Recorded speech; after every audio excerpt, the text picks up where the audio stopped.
तो मार्वल की नई सीरीज़ आयरन हार्ट आज हमें देखने को मिली और आज इसके 3 एपिसोड रिलीज़ किए गए और ये वीडियो है उन 3 एपिसोड का रिव्यू कि इनिशियली ये सीरीज़ मुझे कैसी लगी और क्या ये सीरीज़ भी बाकी सीरीज़ की तरह मीडियोकर है या फिर तुम इसे देखने का ट्राई दे सकते हो। सो चलो इसी चीज़ के बारे में बात करते हैं। तो ये कहानी है Riri Williams also known as Ironheart के बारे में, जो कि हमें वकांडा फॉरएवर मूवी में देखने को मिली थी। और ये सीरीज फोकस करती है उसके लाइफ के ऊपर, स्पेशली उसके सूट बनाने के ऊपर, क्योंकि वो ट्राई कर रही है आयरन मैन जैसा AI वाला सूट बनाने का। बट इस चीज में उसको कितना स्ट्रगल हो रहा है, ये सीरीज अभी तक उस चीज पे फोकस करती हुई आ रही है, स्पेशली फाइनेंशियली। और क्योंकि सूट बनाने के लिए पैसे नहीं है, इसलिए जो रीरी का कैरेक्टर है वो एक ऐसे ग्रुप को ज्वाइन कर लेती है जिसमें सॉर्ट ऑफ क्रिमिनल भरे होते हैं जो करते हैं पैसों की रॉबरी। और जो इस ग्रुप का लीडर होता है वो होता है द हुड का कैरेक्टर,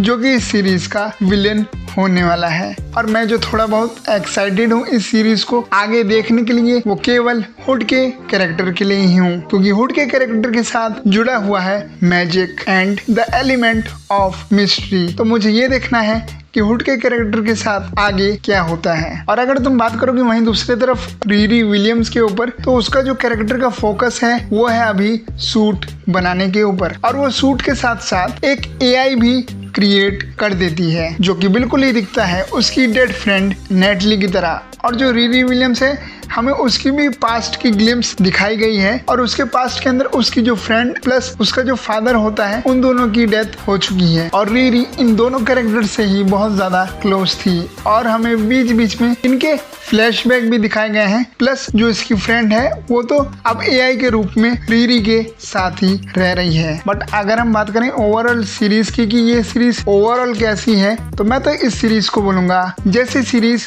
मार्वल अभी तक बनाते हुए आया है, प्रीटी मीडियोकर। एक तो फर्स्ट ऑफ ऑल इस कैरेक्टर के ऊपर सीरीज बनाने की जरूरत नहीं थी, और जो अभी तक की इसकी स्टोरी है वो मुझे ग्रिप करके रख नहीं पाई है। मेरे कहने का मतलब ये है कि जब मैंने इस सीरीज का पहला एपिसोड ही खत्म किया, मेरे मन में ये बात आई कि अभी इसके 2 एपिसोड और बचे हुए हैं, यानी कि फर्स्ट एपिसोड के बाद भी ये सीरीज मुझे आगे देखने के लिए कन्विंस नहीं कर पाई। एंड एटलीस्ट पहले 3 एपिसोड तो मुझे इस सीरीज के ओके से ही लगे। जब नेक्स्ट वीक इसके अगले 3 एपिसोड आ जाएंगे और ये सीरीज एंड हो जाएगी 6 एपिसोड के साथ, तब हम इसके बारे में और बात कर पाएंगे। और जो एक और प्रॉब्लम मुझे इस सीरीज की लगी पहले 3 एपिसोड के अंदर, वो है इनका आयरन मैन को बार बार मेंशन या फिर उसका रेफरेंस देना। एक तरफ तो तुम बोल रहे हो कि I am Riri Williams, I am not connected to Iron Man, और मैं आयरन मैन जैसा बनना नहीं चाहती हूँ, ये उसने खुद ने बोला है। फिर हर चौथे डायलॉग में तुम लोग आयरन मैन का बार बार मेंशन कर रहे हो और लोगों को ये बताना चाह रहे हो कि भाई ये सीरीज देखते रहो,